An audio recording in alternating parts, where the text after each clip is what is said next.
Hi, everybody. The first thing I want to say is that I miss you a lot. I wish I was at Sunday school with you. The first thing I would be doing is going around the table and asking everyone, how are you? And what did you do this week? And I don't know how you are. And I don't know what you did this week. I'll tell you, I'm pretty good.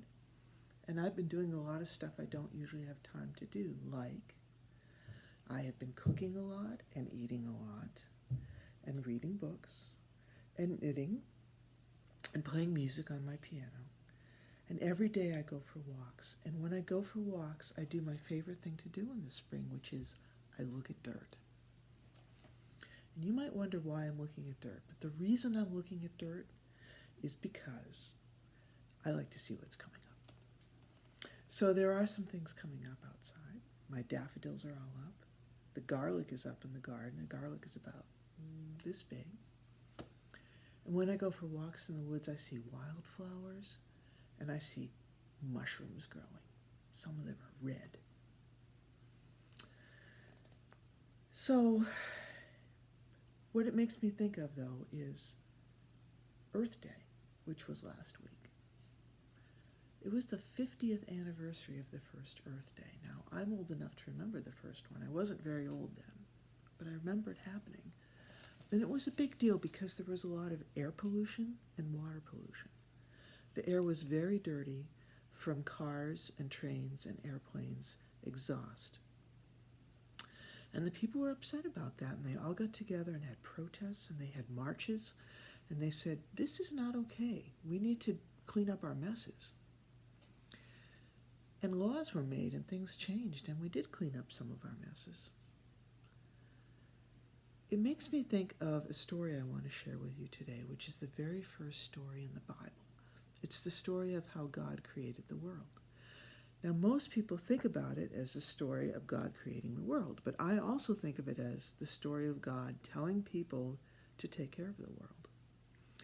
It's kind of a weird story, and I want you to just sit still and think about pictures. Make pictures in your head of what the story is saying, because some of the things are kind of strange. But anyway, here's the story, and then we'll talk about it. In the beginning, God created the heavens and the earth. The earth was a formless emptiness, and darkness covered the face of the deep water. And a wind from God came over the face of the water. I love that picture. I feel like God is breathing on the water and making all these ripples. And God said, let there be light. And there was light. And God saw the light was good, and God separated the light from the dark. And God called the light day, and God called the dark night. And there was evening and morning on the first day. And God said, let there be a dome in the midst of the waters, and let it separate the waters from the waters. And God made the dome and separated the waters that were under the dome, I think that was the ocean, from the waters that were above the dome, which I think was clouds and rain. And then God said, let the dome be called sky. And there was evening and morning on the second day. And God said, let the waters under the sky be gathered up together in one place, and let the dry land appear. And it was so. And God called the dry land earth. And the waters were gathered together and called seas. And God saw that that was good. And God said, let the earth have vegetables and grass and all kinds of green things, and plants that have seeds, and fruit trees of every kind that have all kinds of fruit with seeds in them. And it was so. And the earth turned green, and plants and seeds and flowers and trees of every kind came up, and God saw that it was good. And it was evening and morning of the third day. And God said, let there be lights in the dome of the sky to separate the day from the night, and let them be for signs and for seasons and for days and for years. And then let there be lights in the dome of the sky to give light upon the earth. And it was so. And God made the two great lights, the greater light to rule the day, that would be the sun, and the lesser light to rule the night, that would be the moon and the stars. And God put them all in the dome of the sky to give light upon the earth, to rule over the day and over the night, to separate the light from the dark. And God saw that that was good. And there was evening and morning the fourth day. God said, "Let the waters bring forth swarms of living creatures, and let birds fly above the earth across the dome of the sky." And so God created the great sea monsters, and every living creature that moves of every kind with which the waters swarm, the water full of fish and crabs and lobsters and eels and everything that swarms in the water, and every winged bird of every kind in the sky. And God saw that that was good, and God blessed them, saying, "Be fruitful and multiply, and fill the waters in the seas, and let the birds multiply on the earth." And there was evening and there was morning of the fifth day. Now, when God says to multiply, God doesn't mean to do your times tables. God means to have more babies. So there were birds, and then there were more birds, and there were more birds, and more sea monsters, and everything. And God said, "Let the earth have living creatures of every kind, cattle and creeping things and wild animals of the earth of every kind, and everything that creeps upon the earth and ground." And God saw that it was good.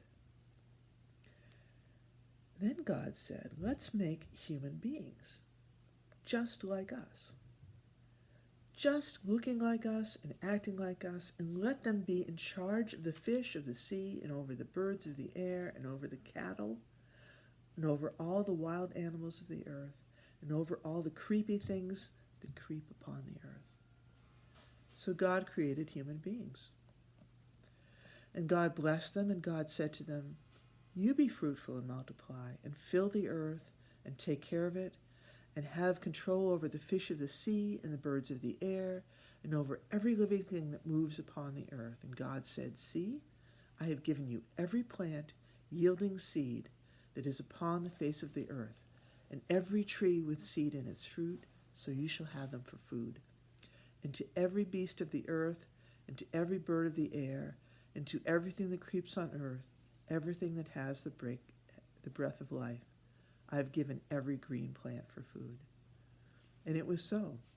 God saw everything that had been made, and indeed it was very good, and there was evening and morning the sixth day. Now, what is there left to do? Thus the heavens and earth were finished, and all their multitude. And on the seventh day God finished the work that had been done, and rested from all the work.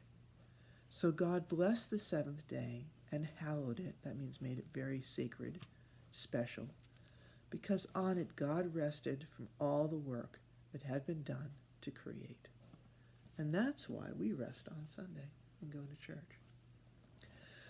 So there's some weird pictures here. A big dome being built in the sky, the water swarming, like bees swarm, with fish and creatures and sea monsters, and the earth swarming with creeping things, and the air being full of birds. And in the end, God says to people, this is for you to have what you need, and this is for all the animals to have what they need. And you're in charge of making sure that happens and that the earth gets taken care of. Don't make messes. And if you do by mistake, you clean up the messes. That's our job. So this gets back to all the weird times we're having right now. we can't really go out and do things like we used to. We can't go to school, and I know you probably miss school a lot. Even though you didn't like all the work, you liked your teacher and you liked your friends, and you liked getting out of the house. You liked recess, you liked gym class. Now you're home all the time. But you get to be with your family, and you get to do things you might not have done, like art projects and planting seeds and reading books and drawing pictures. Because we aren't going so many places, there aren't so many cars on the road. In big cities, there are no cars, no trains, no buses. It's quiet. And there's no exhaust from all those things. The air is cleaner than it has been in a very, very long time. That's a good thing. I want you to think about what you can do for the earth. I want you to think about the pictures of animals swarming and fish swarming, and see if you can take one of those pictures out of your brain and draw it on paper. And if you do, will you please email me a copy of it, because I would love to see the art you come up with. And if you email it to me, I promise I will email you back. Now, I want to end with a prayer. Dear God, thank you for this earth. Help us to take care of it and to take care of each other. Help us to clean up our messes and not make new messes. Help us to appreciate all the new things growing all around us. Amen. I'm going to show you some new things growing at my house. We are getting ready for summer to come, and we are wanting vegetables. Here are the vegetables we are growing. I have squashes. I have beans.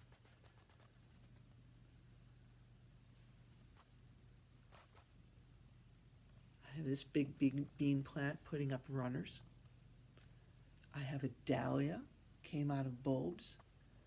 It's so tall, and it's going to have flowers very soon.